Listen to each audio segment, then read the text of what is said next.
Hello, I'm Bruce Day with Bike Walk Tennessee. Today I want to tell you about the U.S. Bicycle Route Network and Tennessee's part in creating it. You are looking at a map of proposed corridors created by Adventure Cycling Association in collaboration with AASHTO, the American Association of State Highway and Transportation Officials. The idea is to create a nationwide network of bicycle routes connecting major cities. The lines represent general corridors in which routes will be created. Part of two routes were done in the 1980s. U.S. Bike Route 76, spanning Virginia, Kentucky, and Illinois east-west, and U.S. Bike Route 1, going north-south through Virginia, North Carolina. Interest in a national network waned until Adventure Cycling and AASHTO resumed planning in 2004. The criteria used for planning the corridors are listed on this slide. First, they are to meet AASHTO guidelines for bicycle facilities. The guidelines are very broad, and essentially AASHTO leaves it up to the individual states to decide if a roadway is appropriate for bicycles. The next two are more indicative of how this network differs from past bicycle routing. High on the list is connecting tourist destinations in major cities. In the past, cycle routes avoided these as much as possible. Routes should be reasonably direct. The next three criteria will be covered in more detail in the discussion of state routes. Continuing the national principle of defining corridors, 2 east-west and 6 north-south state corridors have been identified for Tennessee. 2 of these are part of the Adventure Cycling's existing route network, the Underground Railroad and the Great Rivers Route, both in western Middle Tennessee. The rest have no specific roads or path defined yet, but when they are, they will roughly follow the indicated corridors. The specific route criteria for a state are similar to the national criteria with a different emphasis. Again, the nod to AASHTO, but with the addition that a route must cross the state and continue in the adjoining state or end at a national boundary. Places to eat, sleep, and get water should be available at appropriate intervals.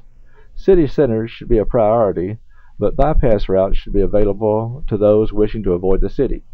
Spurs to ancillary destinations should be provided. Natural corridors should be followed when possible. This means avoiding in hills and winding roads as much as possible, but that will be difficult for Tennessee. To these criteria, I would add having as few turns as possible. A combination of low-traffic roads, wide shoulders, and marked lanes should be used to provide a pleasant cycling experience. Actually, this bullet point is a pretty good summary of the AASHTO guidelines for bicycle facilities. The route should benefit local cyclists as much as possible. In urban areas, they will be the most frequent users of the routes. Emergency evacuation plans should be considered. Use as many existing bicycle facilities as possible. And lastly, unpaved roads may be used when absolutely necessary. These are the route signs. The black one has been used on existing routes. The green one has been submitted and is expected to be the one used going forward. National route numbers will be consistent across state lines, and this is coordinated by AASHTO. Signage does not have to be in place to get a route designated, but when signs are erected, the numbers must be consistent with the route numbering system. Application process. There's only a few important points here. First, this is strictly a state function. Volunteers may do a lot of work, but the submission must go through the state. Second, at least one adjoining state must sign off on the route. This assures that states are working together. What is the legal liability of designating a roadway part of the bicycle route? The most comprehensive study was commissioned by the National Center for Bicycling and Walking in 1986. They had a greater than 300-page report, but it is summarized in the quote on this slide. Their conclusion was that designating a roadway as a bicycle route incurs no increased liability to a governmental agency. What is the impact on the communities? Mostly it is good. Cyclists buy things. The routes and facilities along the routes will be widely published.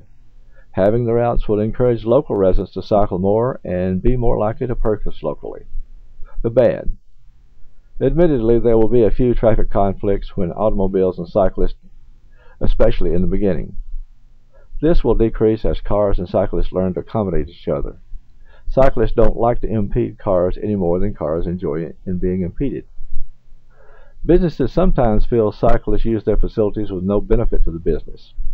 However, most touring cyclists do buy something when they stop, and all touring associations encourage their members to support the small businesses along the way. Crime. I mention this only to say that it is not a problem. Touring cyclists are unlikely thieves, and crimes against cyclists are infrequent. Mile for mile, cycling is as safe as driving an automobile. This is a very busy slide. It just shows that bicycle facilities are an economic benefit whenever they're provided. Most relevant to the route through rural Tennessee is the last one.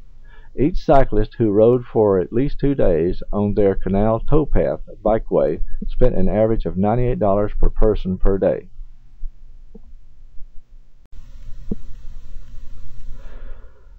So much for the routes. What about the users? They can be lumped into 4 groups. The cross-country, self-supported, mostly camping, the rough, the rugged, and smelly. The cross-country, self-supported, no camping, also called credit card cycle tourist. Cross-country supported, and local cyclist. You already know the local cyclist, but let's take a closer look at the other 3. Cross-country self-supported. This is an exaggeration, but not by much, as you'll see in the next slide. This is a couple touring across New Zealand. Not every self-supported cyclist is this loaded, but many are. What are these guys looking for besides smooth roads? They're looking for camping places, showers, and grocery stores. They can camp anywhere they feel safe and no one runs them off. Although showers are not absolutely necessary, they are appreciated. A source of drinkable water is more important. Tourist attractions and historic places are usually of interest only if they are close to the route or are the main destination for the tour. These guys prepare their own food. Restaurants are welcome but not as needed as places to buy groceries. They tend to be in small groups and they blend very well into the countryside. A credit card tourist. They travel lighter, as you can see. He has much less baggage on his bicycle. They carry their clothes, toiletries, batteries, etc., but they do not carry camping gear or utensils to prepare food. Credit card tourists are looking for hotels, motels, cabins, or private homes. Warm Showers is an association of cycle tourists who host other cycle tourists in their homes. You don't have to be a cycle tourist to sign up to host, but most hosts are also tourists. They eat in restaurants or eat ready-to-eat food. Historic sites and other attractions are more likely to be of interest. They tend to be in smaller groups. They do have considerable interaction with the community and more impact on the economy. Cross-country with support. They have a car to carry gear and do other favors.